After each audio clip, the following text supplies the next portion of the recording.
I am Pinoy Rob. I am Pinoy Rob.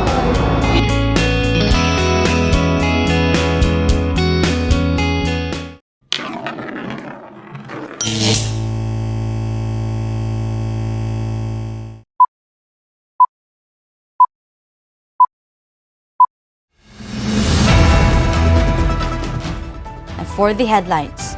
Weather forecast. Northeast Monsoon brings cool weather to Northern Central Luzon. Easterlies affect rest of the Philippines. Local news. Soldier involved in fatal crash that killed 2 civilians now released. 2 students jump into Cagayan River. Pilot among those killed in FA-50 jet crash laid to rest. National news. Former President Duterte in very high spirits inside ICC detention facility, Medialdea. International news. Extensive damage seen on the ground after tornado hit Butler, Missouri. Entertainment. Nasaan Ang Hiling. Maymay Entrata sings Filipino version of Waiting on a Wish, the theme song for Disney's Snow White. Sports. IOC set to include boxing on 2028 Olympics program.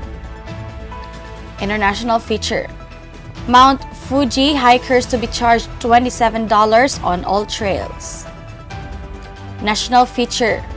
Palace. Rule of law comes first, not utang na loob to Duterte over Marcos Sr. burial. Trivia. Why horsepower called horsepower? If you find this segment informative, please click the thumbs up button and subscribe to stay updated with our latest news, and share this broadcast to your friends and family. Your support helps us keep you informed. Help us get our first 10,000 subscribers. Your engagement matters. Liking, sharing, and subscribing to our content not only helps more people discover the important stories we bring you, but also supports our team's hard work. It boosts our visibility in the algorithm, making it easier for others to find ways to stay informed. Plus, it helps us generate more resources to continue delivering the news you rely on. Thank you for being part of our community.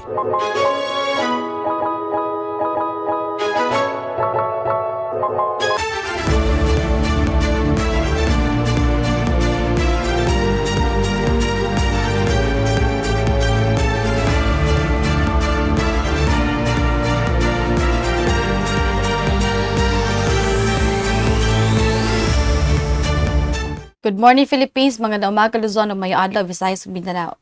Today is Monday, March 17, 2025. I am Athalia P. Saniel.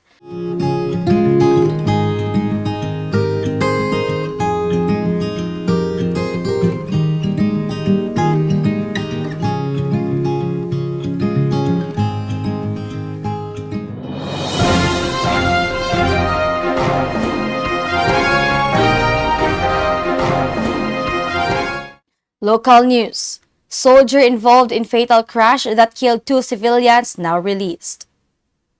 The soldier who was involved in a fatal accident that claimed the lives of 2 civilians in Zone 2 Barangay Poblacion, Laguindingan, Misamis Oriental has been released. Authorities have not yet disclosed further details on the legal proceedings or whether charges will be filed. Meanwhile, the families of the victims continue to seek justice, urging officials to ensure due process is followed in the case. Police Corporal Sammy Habutay, traffic investigator of the Laguindingan Police Station, revealed that the victims of the tragic accident were Danilo Taping and Anesita Taping, who were relatives.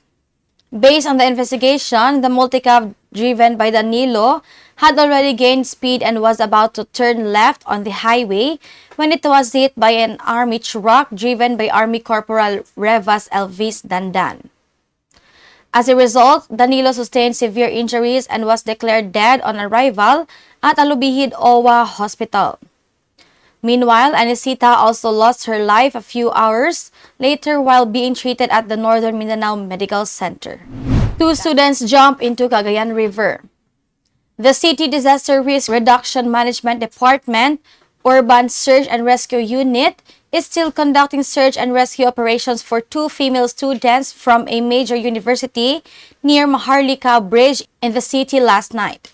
This happened after reports stated that the victims, who are residents of Barangay Ipunan and from Lumbia in the city, allegedly jumped into the Cagayan River. According to the Bombo News team, the victims are both minors and were said to be in a relationship, though their parents, who were deeply worried and seen on the bridge, have not confirmed this. It was also learned that one of the victims was suffering from depression, though it is still unclear if this was the reason they both jumped. The parents are hoping that the rescue teams will be able to save the victims alive, as at the time of this report, they have yet to be found in the said portion of the river. The victims are aged 14 and 15. In previous years, several young individuals have jumped from the same bridge, with some of them being found lifeless. Pilot among those killed in FA-50 jet crash laid to rest. One of the two pilots who perished in the FA-50 fighter jet crash in the mountains of Kalatungan, Barangay Mirayon, Talakag, Bukidnon, has been laid to rest. The tragic accident has left the aviation and military community in mourning, as investigations continue to determine the cause of the crash. Family, friends, and fellow servicemen gathered to pay their final respects, honoring the pilot's bravery and dedication to duty.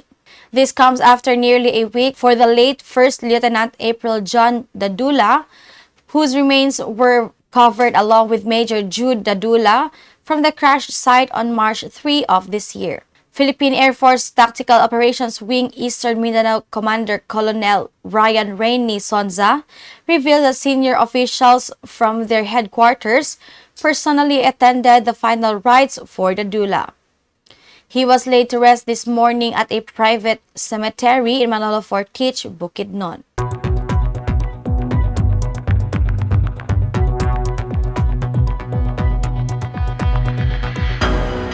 Weather forecast. Northeast Monsoon brings cool weather to Northern Central Luzon. Easterlies affect rest of the Philippines.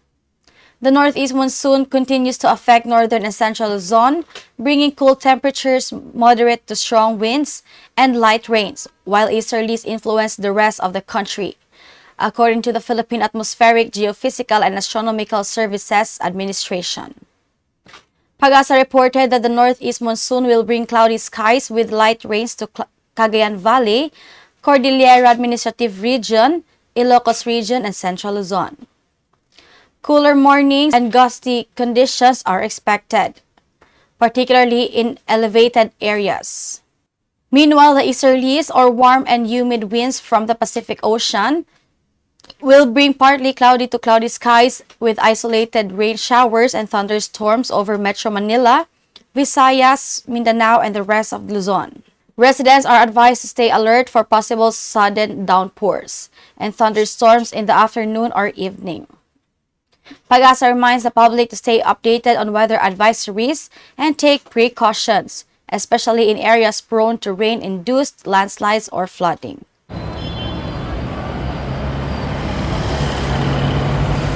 A pedestrian lane is an interim or temporary pedestrian facility that may be appropriate on roads with low to moderate speeds and volumes. A pedestrian lane is a designated space on the roadway for exclusive use of pedestrians. The lane may be on one or both sides of the roadway and can fill gaps between important destinations in a community.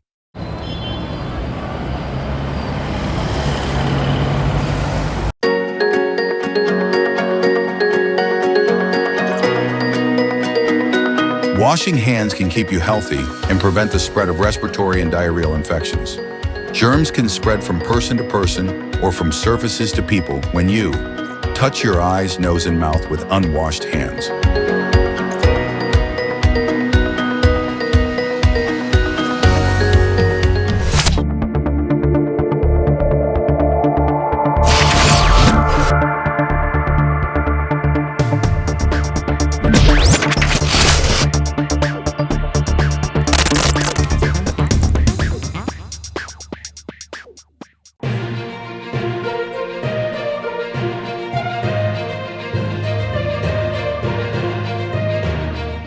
National news. Former President Duterte in very high spirits inside ICC detention facility, Medialdea. Former Executive Secretary Salvador Medialdea visited former President Rodrigo Duterte for the second time at the International Criminal Court detention facility in Sevinan on Monday, March 17. According to Medialdea, Duterte is in good condition and has finally managed to catch up on some rest. He is doing well and in very high spirits. He is thinking about those who continue to support him and is grateful to everyone, Medialdea shared. One of the things he misses the most is his usual food, dried fish, mung beans, and most especially fried bananas. Other than that, he's okay. Let's continue to pray for him, he added. Medialdea also mentioned that the former president remains in the hospital wing of the facility, the same information shared by Vice President Sara Duterte after visiting her father on Friday, March 14. Medialdea is currently the sole listed legal counsel on the ICC registry's official list. Other visitors must submit formal requests and complete a series of documents before each visit. Due to these requirements, Vice President Sara Duterte, Attorney Harry Roque, and Senator Robin Padilla filed a request for a 7-day visit from Saturday, March 15 to Friday, March 21.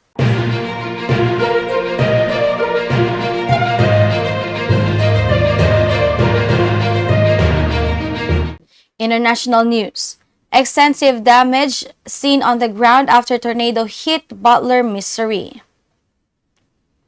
Roofs were torn off, poles and signs bent, and debris piled up in front of buildings in Butler, Missouri on March 15, 2025. After a series of tornadoes swept through the U.S. Midwest and Southeast, leaving at least 14 people dead. A total of 26 tornadoes were reported, though not yet confirmed, as they touched down between Friday night and early Saturday. According to David Roth, a meteorologist at the National Weather Service's Weather Prediction Center, the storms were fueled by a low-pressure system, triggering powerful thunderstorms across Arkansas, Illinois, Mississippi, and Missouri. 2 of the tornado-related deaths were reported in southern Missouri, near Bakersfield in Ozark County, approximately 270 miles southeast of Kansas City, according to the Missouri State Highway Patrol and local officials. A 3rd fatality was confirmed in Butler County, as severe storms continued to wreak havoc across the region.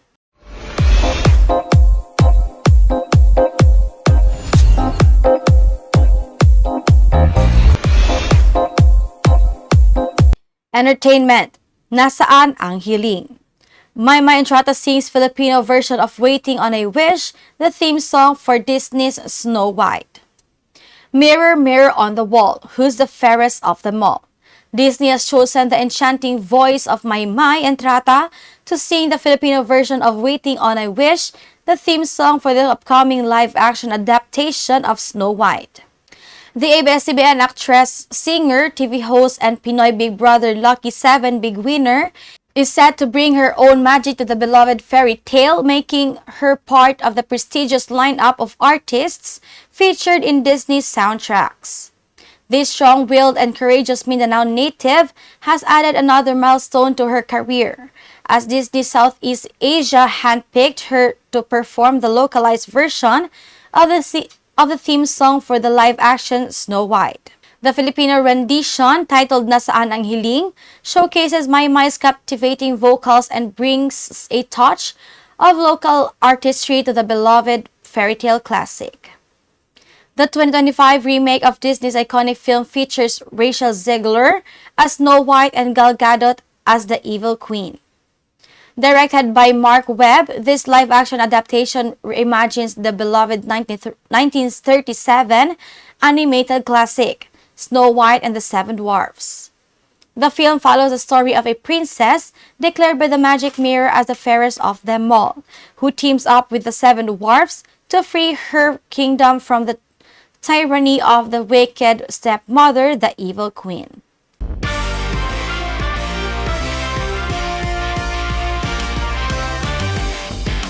Sports. IOC set to include boxing on 2028 Olympics program.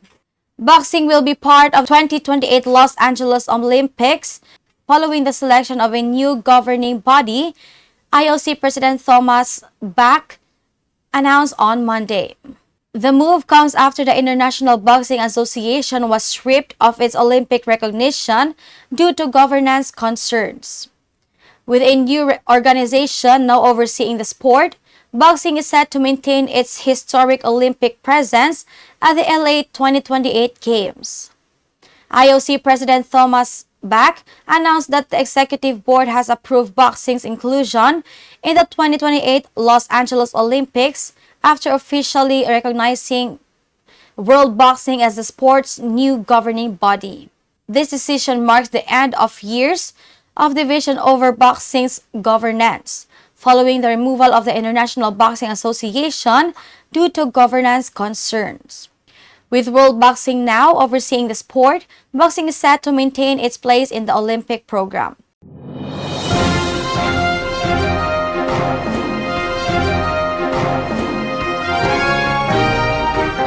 International feature. Mount Fuji hikers to be charged $27 on all trails. Starting this summer, hikers using any of Mount Fuji's 4 main trails will be required to pay a 4,000 yen entry fee following the passage of a bill by local authorities on Monday. The record surge in foreign tourists visiting Japan has raised concerns about overcrowding on the country's highest peak, Mount Fuji, which was once a serene pilgrimage site. Last year, Yamanashi Prefecture, home to Mount Fuji, implemented a 2,000 yen entry fee along with an optional donation for the Yoshida Trail, the most popular route on the active volcano. Officials also introduced a daily entry cap and an online reservation system for the Yoshida Trail, aiming to address safety concerns and mitigate environmental damage on Mount Fuji's iconic slopes. For this year's July-September climbing season, the Yoshida Trail fee will be doubled.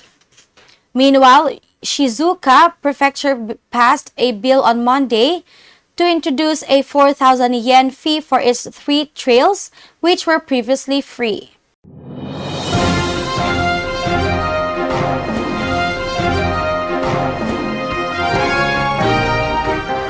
National feature.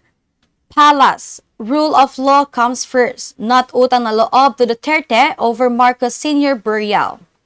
Utang na loob or debt of gratitude should not take precedence over the government's duty to uphold the rule of law, Malacañang stated on Monday. The statement follows Davao City Mayor Sebastian Duterte's criticism of President Ferdinand Marcos Jr. over the weekend, in response to the arrest of former President Rodrigo Duterte. Mayor Sebastian Duterte accused President Ferdinand Marcos Jr. of authorizing the arrest and transfer of former President Rodrigo Duterte to the International Criminal Court. He argued that this move came despite the 79-year-old former leader's previous decision to allow the burial of Marcos Jr.'s father, Ferdinand Marcos Sr., at the libingan ng mga bayani during his presidency. In a briefing, Palace Press Officer Claire Castro stated that the President Ferdinand Marcos Jr. remains grateful to former President Rodrigo Duterte for his role in allowing the burial of Marcos Sr. at the libingan ng mga bayani.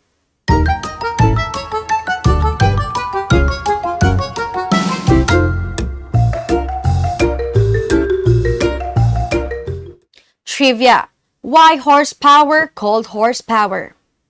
The term horsepower was coined by Scottish engineer James Watt in the 18th century to compare the power of steam engines to that of draft horses, which were commonly used for heavy labor. Watt observed that a strong horse could turn a mill wheel and estimated that a horse could do 33,000 foot-pounds of work per minute, meaning it could lift 33,000 pounds of 1 foot in 1 minute. To market his steam engines, he used horsepower as a relatable unit of measurement, making it easier for people to understand how efficient his engines were compared to actual horses.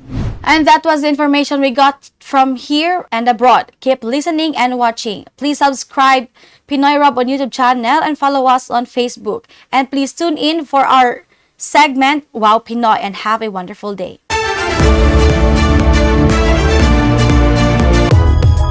If you find this segment informative, please click the thumbs up button and subscribe to stay updated with our latest news and share this broadcast to your friends and family.